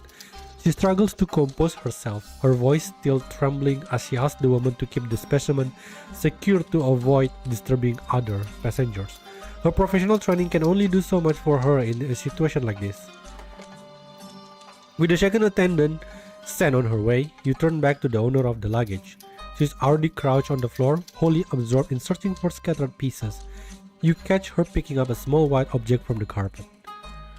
Vesper is an engineer. Wow, I'm a student. I can fix your car but not your body. Oh my. Thank you, dear. Those are my dentures. No! That got mixed! The old woman takes the white object from Forensica's hand without a second thought. Deftly pops into her mouth and gives a satisfied "Yo! Your head!" Forensica wrinkles her nose in distaste, wipes her hand with her clothes, and continues her search. She's practically burying her face in the carpet, so engrossed in her search that she fails to notice what's right behind her. A small pale bone resting atop her disheveled hair. Excuse me, I think something fell on your head. She frowns at you in confusion. You point to the top of her head again. She reaches up hesitantly and the bone slides off, landing right in front of her. Damn, I get impatient when old characters talk. They are so slow. Yes, that's it. Left pinky distal phalanx. My little Dorothy. She cradles the tiny finger bone like some precious treasure, swiftly returning all the bones to their proper places. Her movements are proficient, the sequence methodical. Clearly, this is not the first time she's had to reassemble a scattered skeleton. She slams the suitcase shut with a bang, muttering about needing to find a replacement for the worn-out straps. For the sake of everyone's peace of mind, you decide to lend her a spare belt from your own luggage. Do you work at a forensic institute in the city? Next time, you might want to let the attendant know you're bringing items like this before boarding. Otherwise, it could lead to some very unnecessary misunderstanding. Before you can finish, she suddenly springs to her feet and shoves a crumpled piece of paper into your hand. Are you troubled by unexplained corpse-related issues? Family or friends who died a suspicious death? If so, visit the Star Realm Unnatural Death Agency. So, Star Realm Unnatural Death Agency. It's short Struda. Struda? And now it's your turn to tilt your head in confusion. You uncrumple the piece of paper. It's a handwritten business card. Problem left unsolved in life, they might just be resolved in death.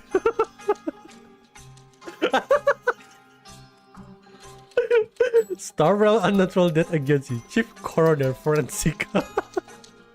What is this? It's like a homicide service or what? By the time you look up again, the woman named Forensica has already dragged her suitcase away. I really hope I never have to use this. Can I visit that agency? Oh my god.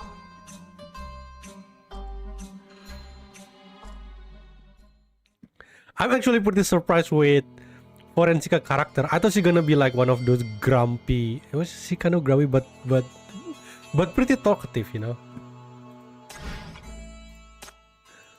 A passenger from the second-class carriage of the Praiva, she became a suspect due to her carrying large, dangerous item. According to the business card she presented, she is a young woman working as a forensic pathologist. What about the other three though? Why they're not what do you call it? Nothing new. Why they're not suspect yet? Actually, I'm very suspicious that the grandma suddenly came out of nowhere.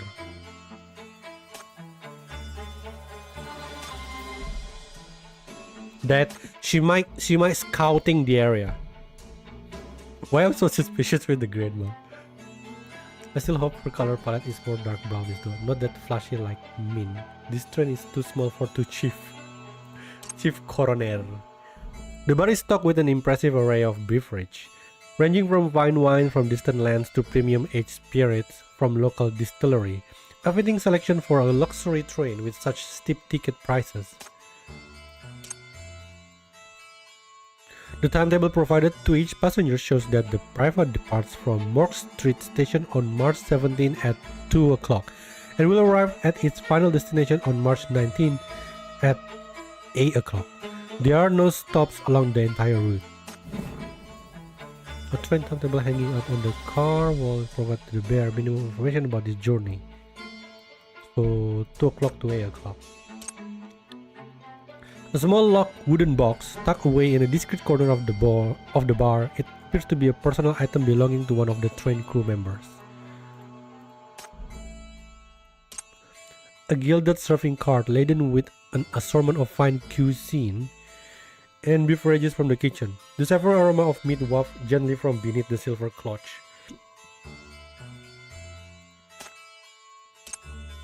Each dining table is equipped with an elegant golden bell for summoning the attendants. Oh, where's she coming from? With that skill, I think she's the murderer.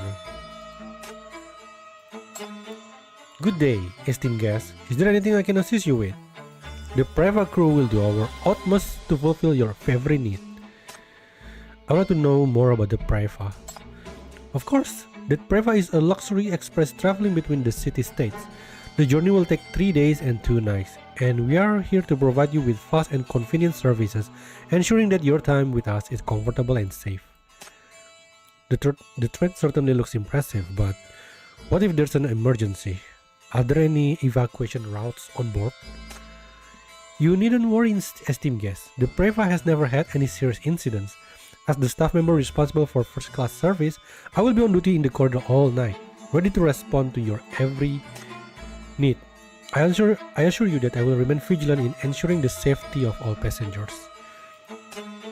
So, if I happen to misplace my room key, could I come to you to unlock the door? Yes, you will simply need to show your identification. The rooms on the Praiva all have independent locks and are not interconnected. The master key that can open all the doors is kept securely with the train crew, so please rest assured. She's a ghost, so they don't have evacuation route. That's like, sounds like Titanic. So overconfident. Wait, what's this? The magazine rack holds an assortment of current newspaper and periodicals, all neatly organized by category and ready for passengers to peruse at their leisure. You notice signs of the paper being flipped through. Perhaps there is something noteworthy in the news? You briefly scan the stack of paper. Maybe you should take a closer look and see if anything catches your attention.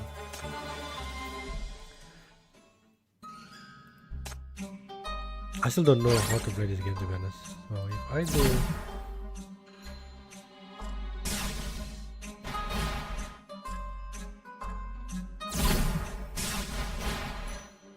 Is there any limit? Oh, so I have to clear it with Hindi. I see. No wonder I feel like, where's the pulse? Oh shit, I'm dead. Fuck. Hey, I still can do it? Oh no, I cannot. Okay, that's my first fail. Let's just go. I think better just go yellow. Yellow this, yellow that.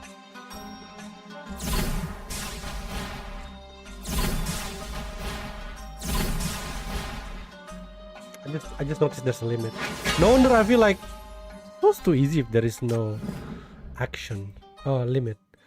A newspaper column titled Expose. The truth behind insurance claim denials. The article details how the insurance industry oppresses ordinary people under the manipulation of the wealthy and powerful.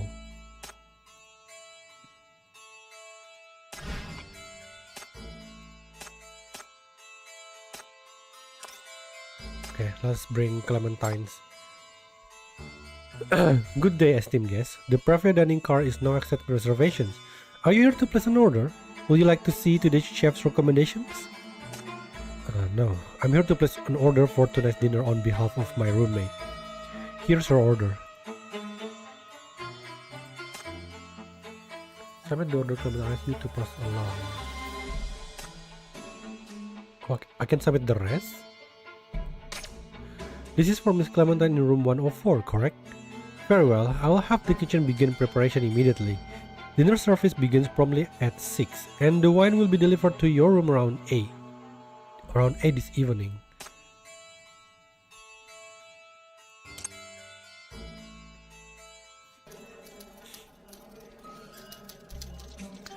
The dining car is brightly lit. Silver cutlery clinks against porcelain plates, producing crisp yet gentle sounds.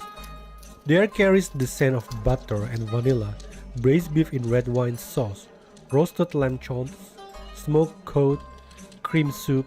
Fine dishes arrive at the tables one after another. A dessert cart rolls slowly down the aisle, the puddings and lemon tarts on it glistening under the light. It is the kind of experience that could make anyone forget their troubles, if only for a moment.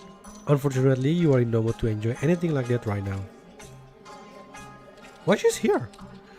Right now, you are sitting in the corner of the dining car with Clementine, pretending to read a newspaper while discreetly observing the other diners. The corridor was spotless, nothing worth noting. I see. Looks like we'll have to focus on the passengers after all. And she eating instant noodle. That is very cruel for Clementine to do that. Most of the first class passengers are here, but people don't typically invite strangers into their rooms. So getting into their compartment for a proper search will be difficult. We will need to come up with another approach. What should we do then? You can finish eating before you answer me. Oh dear, how unsightly of me.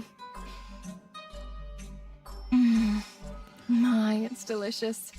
Oh god, that's so hot. I'm so sorry, guys. Stop it, Clementine. Clementine swallows the last bite of the fish and dubs the corner of her mouth with her napkin in slow, deliberate movements. Every motion is perfect and refined. The smoked fish here is excellent. You really should try some. Let's talk business first. Did you find anything? Of course. The Preva is an old train, so there are only 3 first-class passengers besides us. That little attendant Allison is quite the gossip.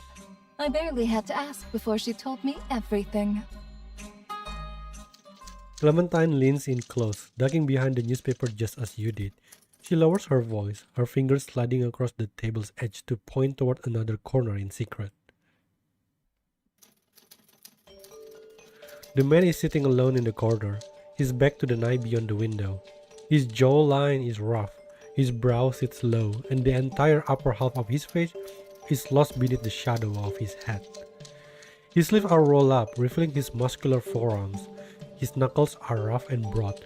With your trained eyes, you can immediately tell that these are the hands of someone accustomed to hard labor. The occupant of room 102, William Rusty Nail. That's his street name, by the way. As you can probably tell, his personality is just as rough around the edges as his appearance. Turbo is going wild. Word is he's gone straight now. But back in the day, he was tangled up with the gangs on the west side. Debt collection, smuggling, you name it. Apparently, he even has blood on his hands. William turned his head slightly and his sharp eyes swept toward you. Could he have sensed your gaze? You and Clementine immediately ducked behind your newspaper. That was close. In any case, this is an exceptionally dangerous individual. If anyone on this train is connected to a crime, he's our prime suspect. You continue observing William from behind your newspaper. His eyes are constantly scanning the entire dining car with extreme wariness as he sits in his corner. He looks ready to spring into action at the slightest provocation. A dangerous and suspicious individual, just as Clementine said. Clementine's finger casually traces a circle in the air before pointing to the next suspect. Old Mary Jones is in room 103. She lived an unremarkable life through her middle But age, good is more dangerous, but then I know, suddenly right? came into wealth in her later years. It's said that she received a massive settlement out of nowhere. That said, her hearing and mind aren't what they used to be. She seems to have suffered some kind of trauma and keeps mistaking people for her own children. Oh, is that you, little Annie? That's strange. Shouldn't you be at school? What are you doing here? Mrs. Jones, you've mistaken me for someone else again. The white-haired old woman pulls the attendant along, examining her closely, and insists that she's absolutely the child from her family who should be at school, little Annie. You observe her closely. The old woman's clothing is neat and clean, and in her handbag are several unfinished knitted sweaters in various colors. She must have more than one child. 70-year-old woman boards train, commits bizarre crime. Hey, that would make for quite an interesting story, wouldn't it? I mean, like, to be fair, most of like crime is done by old people. That would be bizarre, alright. But that's gonna be a good twist. And a massive settlement that came out of nowhere? That's certainly worth investigating, yeah. You review the first class cabin numbers in your head. There are 4 cabins in total and there are 3 suspects so far. The one person remains unaccounted for. Edward. Or someone that looks like Edward. You peek out from behind the newspaper, only to unexpectedly lock eyes with someone. Oh. Ah, shit. Oh god. Oh fuck. Oh no, he found us. The man freezes for a moment, then he closes the menu in his hand, stands up and walks toward your table. You instinctively sit up straight and put on the vacant expression you've perfected over the years, attempting to fade into the background. Yet the footsteps still stop right beside you. The man stops beside the table, but he doesn't look at you. Fancy seeing you here. It's been a while, Clementine. It is Clementine! Completely forgot about the pronunciation. Seeing him up close, you notice that his complexion is rather pale, and there are prominent dark circles beneath his eyes. His gaze shifts constantly behind his glasses, perhaps to check the reaction of those around him. Although he's wearing a smile, you can't help but think it feels forced. I don't believe we've met. Is this gentleman your companion? I'm her new fiancé? Is it your EX? Who is this guy? You tell me right now, Clementine. A pleasure to meet you. My name is Carl, and I'm staying in first class cabin 101. I'm in the trading business, so I happen to have some ties with Clementine's family. Detective Chief, I was invited by Miss Clementine to help resolve a small matter. You don't specify what the case entails, yet you notice a subtle change in his expression, almost as if he realized something. Oh, I see. So you're the one she chose this time. This time? What do you mean? A sharp sound cuts through the conversation. Someone slams a glass down on the table. Just say what you came to say. Otherwise, get out. Oh. I have nothing to discuss with you. These two have like history. Like, are they? There's no need to be so tense. I only came to say hello. I'll be on my way soon enough. After all, I wouldn't want to spoil your mood. I feel awkward. It feels like your fiance meet her ex kind of situation. Still, to be chosen as her companion... I'm not sure if I should call you lucky or unlucky. What are you trying? What kind of mind games are you trying to do with me? Carl turns to leave. As he passes by you, he pauses briefly. Mary just accidentally kills the wrong person because of her dementia and she goes, oops, forgot again. Farewell, detective. Good luck to you. The man puts his hat back on, tips it in a polite note, then swiftly exits the dining car. The chatter of other diners quickly fills the silence. You don't reach for the newspaper. Clementine seems to be complaining about something, but you are too preoccupied with the flood of doubt that is washing over your mind. The one she chose this time? What did he mean by that? You're saying that I'm not the only one, Clementine? Explain to me. Has there been anyone else other than me? All those words is just sweet word from you. I don't even know what I'm doing.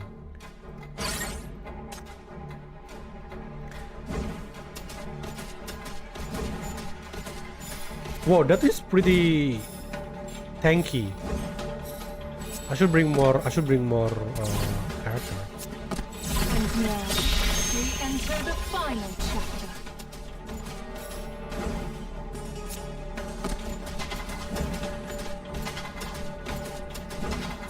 Who the hell silenced me? Could you please stop stunning me? It's annoying. Oh crap, oh crap. In the name of the dead. And now, we enter the final chapter.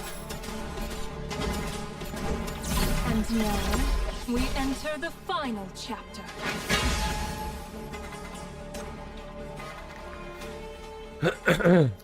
After Carl leaves, you continue observing the passenger in the dining car, but nothing else of note catches your eye.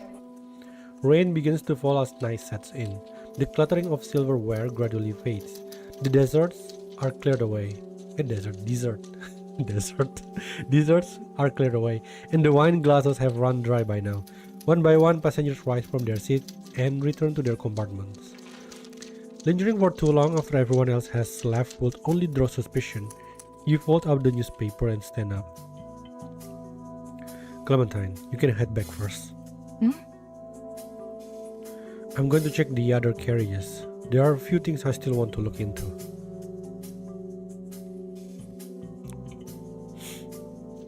You return to the corridor. However, instead of heading to the corner where Clementine found the letter, you turn and stop in front of Carl's compartment. Still, to be chosen as her companion... I'm not sure if I should call you lucky or unlucky. What's with the trying to be cool voice? Who? I'm sure that you're not talking about me because my voice is always cool. You raise your hand. Knock knock. You wait for a moment. The compartment is completely silent. You hear no footstep, nor do you see any shadows beneath the door. It seems Carl hasn't returned. Oh, don't tell me he already dead. Just as you are about to leave, you hear the sound of an argument coming from the other end of the corridor. Is someone there?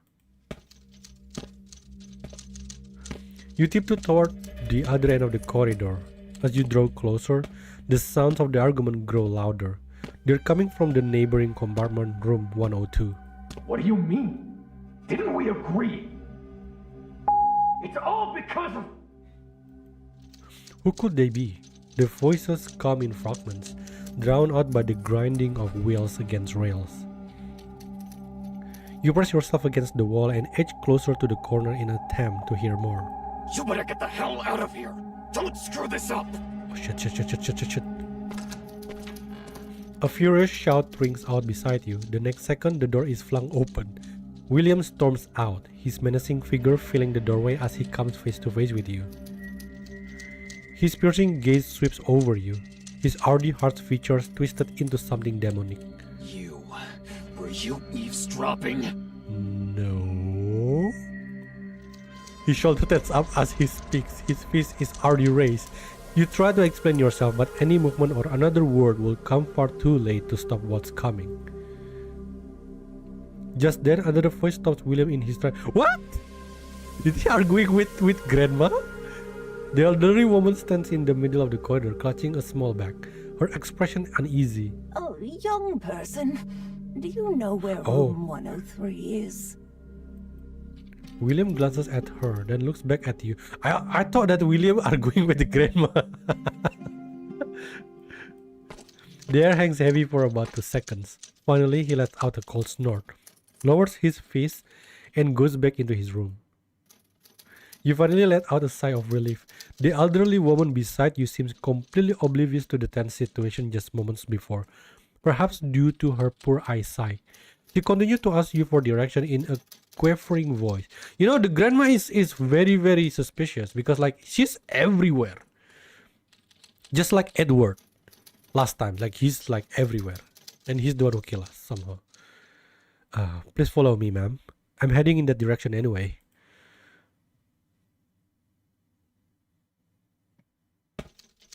After parting ways with Mrs. Jones, you return to your room with many things weighing on your mind. Just as you raise your hand to push the door open, an ominous sound echoes through the train, followed by everything plunging into darkness. You blink and realize it's not that you've gone blind. Oh no, here we go. A power outage? Now that you've been deprived of sight, your other senses sharpen in response. You hear the young train attendant shouting in the distance, something about water causing the aging electrical system to trip. You are about to start finding your way through the darkness to grab a candle when you hear a scream from the other side of the door. Oh, started. That's Clementine's voice. Has she been attacked? Everything remains pitch black. You follow the sound, but you can only navigate by memory. You go through the suite parlor and eventually into Clementine's bedroom. As you fumble through the darkness, an arm suddenly wraps around you from behind, reaching past your neck to grip your shoulder. Instinct takes over. You seize the arm, drop your weight and throw. Oh, the skill that we use for Sean. Don't move. The attacker tries to struggle, but you have them firmly pinned down with your weight. Yet something feels wrong. The body under your hand is soft and slender, and that voice, it sounds strangely familiar. Stop! Look closely. It's me. It's dark. How am I supposed to look? Clementine? Oh! What the? I didn't expect this at all. Why did we become such a romantic position? The curtain tears open amidst her struggling. Moonlight spills through the raped fabric, illuminating you and Clementine. I knew it, everybody's just gonna respond to this. Clementine? Where's the assailant? Did they get away? Oopsies. Wait, look at her head. What are you trying to touch? Clementine, what are you trying to touch? Don't take advantage in situation. Clementine averts her gaze. You follow it and scan the room, only to find it completely empty. There is no sign of any attack. That was just an act, huh? There was never anyone in here, was there? Did you did this on purpose? No, don't go. Oh, we are getting closer. Fabric brushes against your nose. Clementine cuts off your questioning with a smile. I already know the position will be like this, but seeing the CG is just a precarious position. But the chief's on. Oh right, yeah, we're really on top. Well, you took forever to get back. I was bored out of my mind. Why she's acting like our like missing girlfriend. The killer's been hiding on this train all day without making a move. My guess is they got cold feet and chickened out. So, I thought I'd liven things up and give them a little push. A power outage, complete darkness. It's the perfect opportunity to strike. So tell me, why hasn't our killer made their move yet? That still doesn't justify scaring people on purpose. Come on, don't be so upset. I'm perfectly fine, aren't I? You came rushing in so quickly once you heard me scream. Were you worried about me? Weren't you afraid the attacker might still be in here? Oh my god, I love big tease. So it's like you were hoping for that. You're not saying yourself. Yeah, this one. Looks to me that you were hoping they will actually make their move during all that chaos. And you do realize that if everyone in this carriage is a suspect, then that includes you too, right? My, looks like you've caught me red-handed. You're absolutely right. My sworn enemy is on this train, trembling in fear at this very moment, terrified I might come knocking. And then we are at the bottom again. But an assassination in the dead of night? That's simply not my style. I prefer something grander, more spectacular. Is that a confession that she's the assassin? Like, what the hell? Something like setting everything ablaze and burning it all to the ground. How does that sound? Huh? Oh boy, now we are in the bedroom. Crackle. The light flickers back on with a soft buzz. The room is bright once more. Wait. What do you mean by that? Nothing. I just said that for fun. Don't take my jokes too seriously. Anyway, how's the investigation coming along? Did you find the other half of the letter? Your employer asks. I've made some progress. Not much though. Your investigation so far has given you a basic understanding of the passengers on this train, but it's not enough for you to guess what they're thinking. Who is it that wrote that letter? And why would someone make such an insane trade? Is it the thug with a long criminal record who suddenly show up on this luxury train car? Is it the elderly woman who inherited a fortune yet seems so scatterbrained? Or is it the young merchant whose words were so ambiguous, who seems to share some complicated history with Clementine?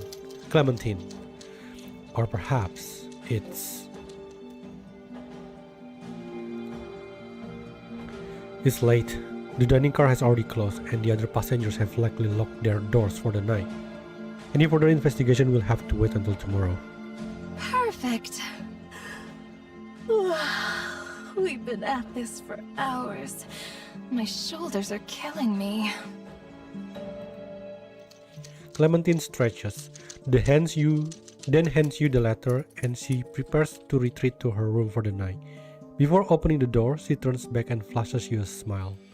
Good night, detective. Is that a hint? Is that a hint?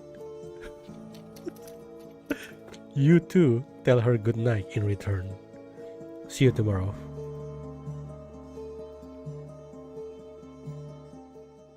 And then like we woke up the whole night thinking like, was that a hint or not?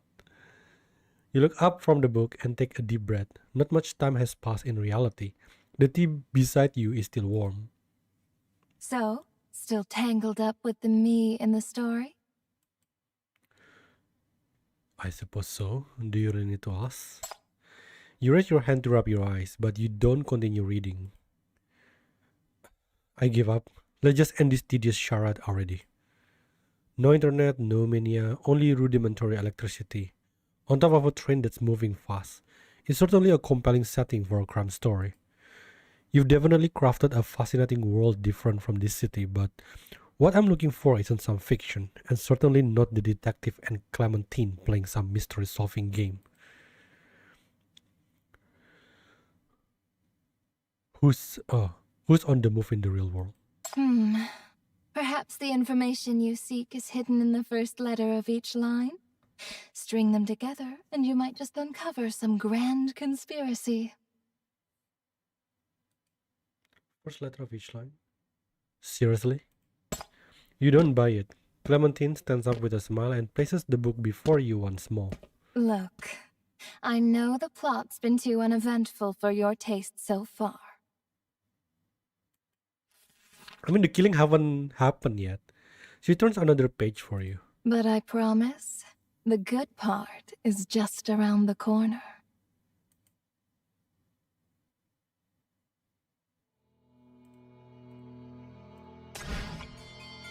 Oh, we finally got the...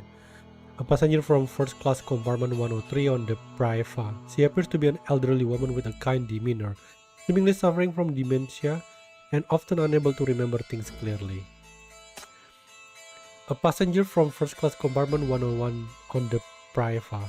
He appears to be an impeccable dressed gentleman who seems to know something about Clementine's affair and has some kind of conflict with William. Really? When this happened? Is someone conflict with William?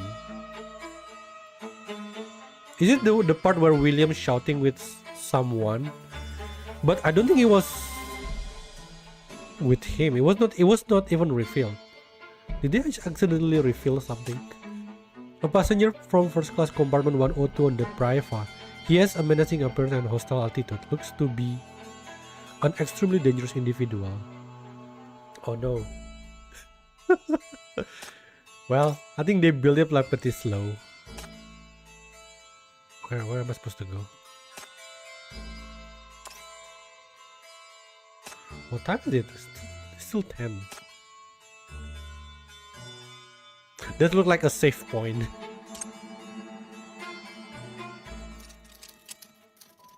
To prevent anyone from breaking in during the night, you've pushed the low cabinet against the door, wedging it firmly against the handle. Now, even if someone managed to force their way in, you'll be woken up by the noise before they can reach you. With your defenses in place, you lie down and drift off to sleep to the rhythmic sounds of the train rolling forward, until you are jolted awake by a scream. The scream came from somewhere close, one of the neighboring rooms, it seems. You force your eyes open and glance at your watch. What happened? Was someone attacked? You spring out of your bed and hurry to the door. Footsteps echo down the corridor, followed by voices in the distance. Oh, someone was in my room. Couldn't see. Vanished. Stay calm. I'll get someone to investigate. Someone jogs away. You carefully move the cabinet aside and open the door slightly, only to find a corridor that's plunged into darkness once more. Another power outage. You stay put out of caution. Soon, multiple sets of footsteps approach from the other end of the corridor. This time, the voices are clearer. The circuit breaker's broken. Don't worry. I've already asked Mr. William from room 102 to fix it. I brought a spare lantern. Are you alright? The door opens, followed by sound of things being moved around. Not long after, the attendant and Carl step out of the room and go their separate ways. Seems like they found nothing. You secure the door once more. The power still hasn't been restored. You check your watch again. You return to bed and close your eyes, trying to embrace sweet dreams.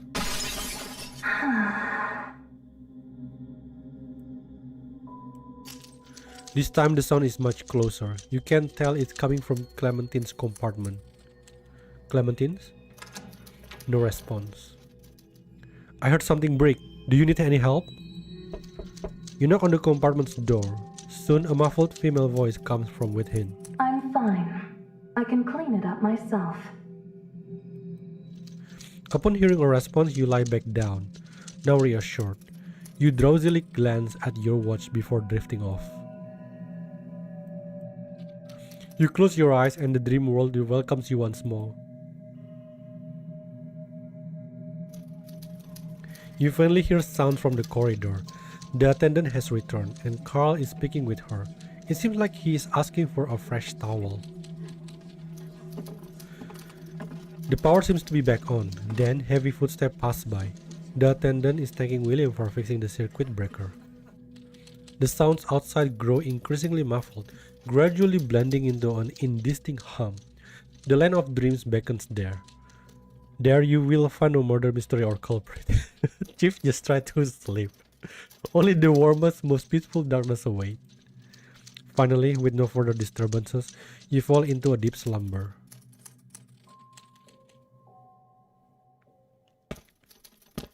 Morning comes and you wake to the gentle sunlight shining on your face.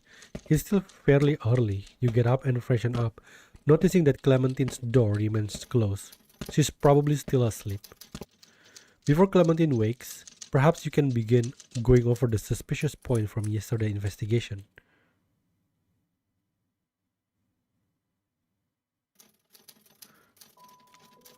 What's that? Is that like a reference? Something? Julian, you know something? In the dining car, William Rusty Nail sits in the furthest corner, just like yesterday. Meanwhile, Mrs. Jones seems to have mistaken someone else for her child again, insisting they eat the broccoli that came with their sausage. The dining car is gradually filled up with passengers. Before long, Carl enters as well. He nods, greeting you, but politely declines your invitation to join you for breakfast. He looks rather unwell, so you don't press the matter. You return to your table and examine the letter once more, scrutinizing the traces left by each pasted character. Gradually, the sunlight shifts from your face to below your feet. The dining car empties as breakfast time draws to a close. You raise your hand to call over the attendant. Coming. How may I help you? My roommate doesn't seem to be up yet. Could you bring breakfast to our room? No problem.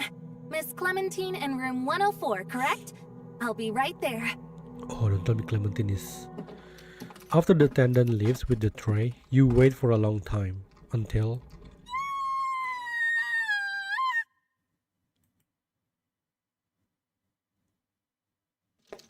You step into the corridor and run toward the room at the far end. A power outage, complete darkness. It's the perfect opportunity to strike. So tell me, why hasn't our killer made their move yet? Your conversation from last night echoes in your mind. An ominous feeling begins to take hold of you. You came rushing in so quickly once you heard me scream. Were you worried about me? Weren't you afraid the attacker might still be in here? Your heart beats faster and faster. Your footsteps, too, grow heavier along with the pounding. My, looks like you've caught me red-handed. You're absolutely right. My sworn enemy is on this train, trembling in fear at this very moment, terrified I might come knocking. Don't tell me.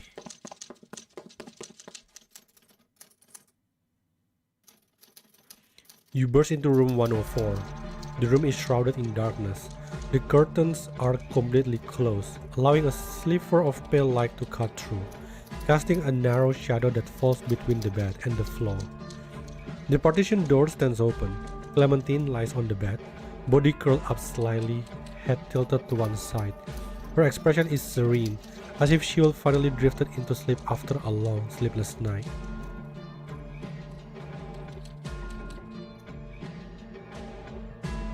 Blood spreads from beneath her body. Dark red stains extend outward on both sides, like a pair of torn butterfly wings, still struggling to unfold. A faint scent of incense drifts from the compartment, mingling with the metallic smell of blood. It's sickeningly sweet and deeply unsettling. Beside her hand lies a blood-stained note, half burned. Still, you are able to make out several large, messy characters scrawled across it. Sinner, don't forget the burning redwood.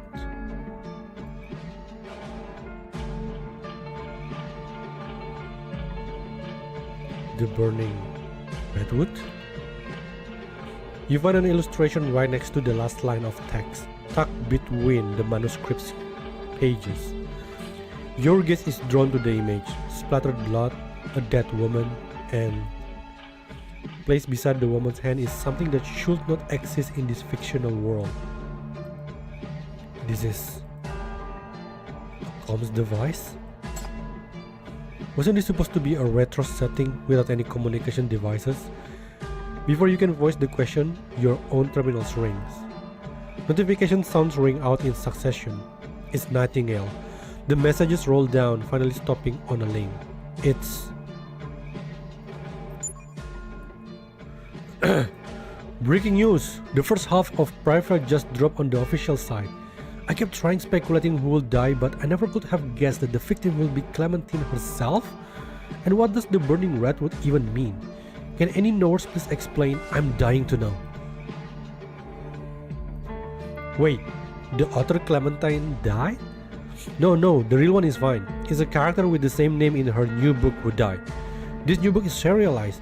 The first few chapters have already been posted online, but the final chapter and the conclusion haven't unlocked yet. We will have to wait another week for this. So what does the burning redwood even mean? It feels like a really important clue. I'm not usually active here, but the phrase you're talking about, could it be that fire? You look up immediately. Clementine stands before you, her smile as gentle as ever. An eerie spectral glow emanates from the butterfly ornament at her neck, as if it's about to come alive. Still, it remains firmly pinned in place. On your screen, a line of red text stands out. NF-105 is Side Fire, the burning redwood.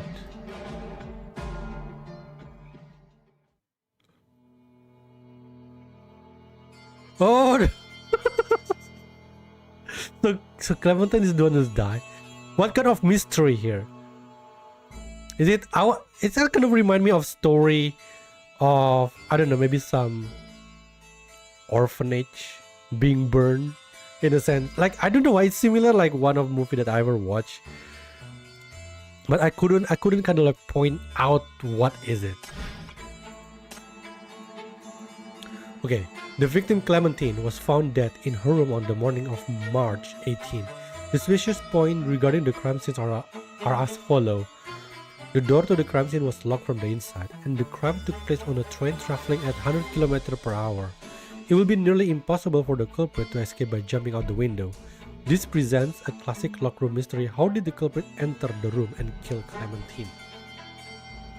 Is it possible there is like some secret room in Clementine's bedroom, because she's kind of like have bigger compartment in a sense? The watch that was originally on her chest was pierced through, and its hand stopped at 105. Can this be used as a more precise reference for the time of death? Who left the threatening letter and lock found at the crime scene? The liquid residue in the shattered wine glass tested positive for sedative. Did the culprit deliberately spike the drink? Damn. I don't know, to be honest. I don't know where is this leading. Do you have any idea? So that's the use, Julia. Grandma sounds curious about what I know, so I won't tell you. Oh, is it going to be like somehow solve this mystery?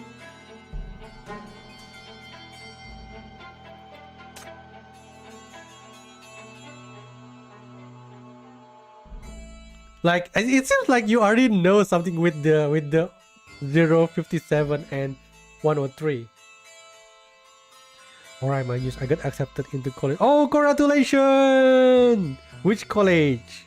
So you are you gonna get busy from now on? So all of those. Wait, I thought all this time I thought you were already in college. We got so many exams. So all this time you're still in high school. One of the top in my country, I guess. Really? Wow, that means Julian is super smart. What is your what do you call it, GPA? I don't know, it's probably like private information, but yeah. What do you call it? What section? There, my English is no, in what high school have many exams, grandma. Is it? I haven't been in high school for a while, man, so I don't know. Julian is smarty boy. I think to be honest, like I think maybe Julian already have solved the murder mystery. A smart girl. Isn't it obvious? Like with Turbo, you don't know that Julian is a girl. I think it's pretty obvious all this time for me. Take the hint. With I think like she's the only she's the only one who's fangirling over male character that is more hype compared to anyone else. From that on I can just tell like this girl is like fangirling. Okay, Turbo, don't start doing anything weird. Okay, don't start send text messages. Okay.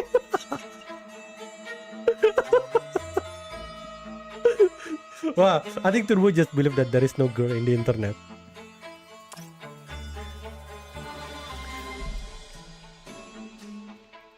Oh yeah, so which by the way, Julian, which faculty that you're joining?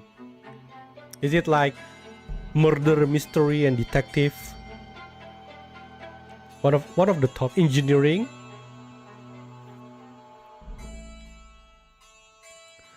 You are a boy for me. You are a boy. My boy. Physics? Wow. That sounds really hard. that sounds really hard. Physics, huh? Damn, are you going to be... Oh, yeah. The science faculty. Damn. So you're going to be like what? But physics is not a doctor, is it? What is the career prospect? Is physics is what, engineer?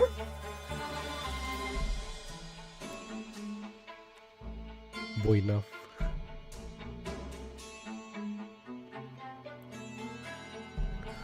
So I'm guessing that all those hard work with all the exam is finally pay off. Good for you. Good for you. Is it like what do you call it? Scholarship also? I'll be surprised if it's a freaking scholarship. Because you're an absolute genius. You are on the top, one of the top in your country, and you got scholarship also. Holy hell. Could be a researcher or teacher or else. What do you mean by boy in?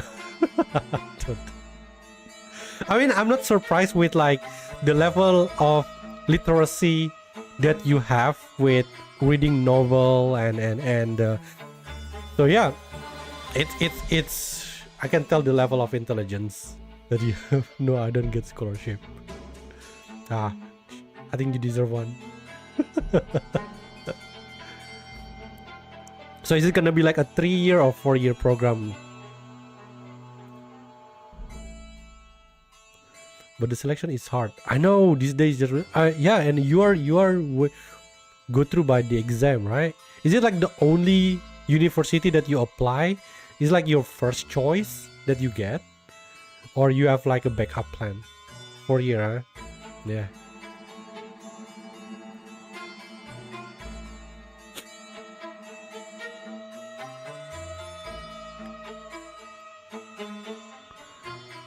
Oh, see you, Turbo. Yes? Is it like your first choice?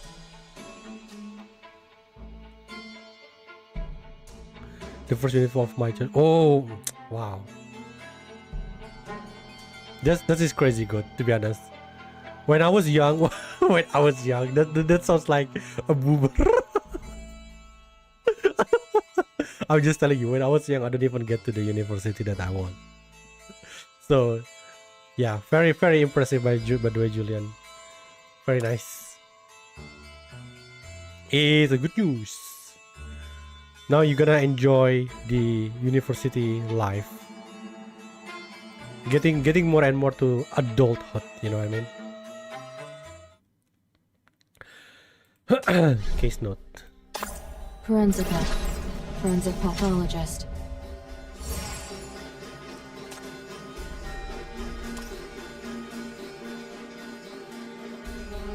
Okay, so I'm going to stop here. I'm going to continue tomorrow. Is it going to be like 3-part, I think, the event? So a bit surprising that the one that actually going to die is Clementine. So it could be since like most of like her story become reality in a sense, not really become reality, like her cases is become like, yeah, technically become reality.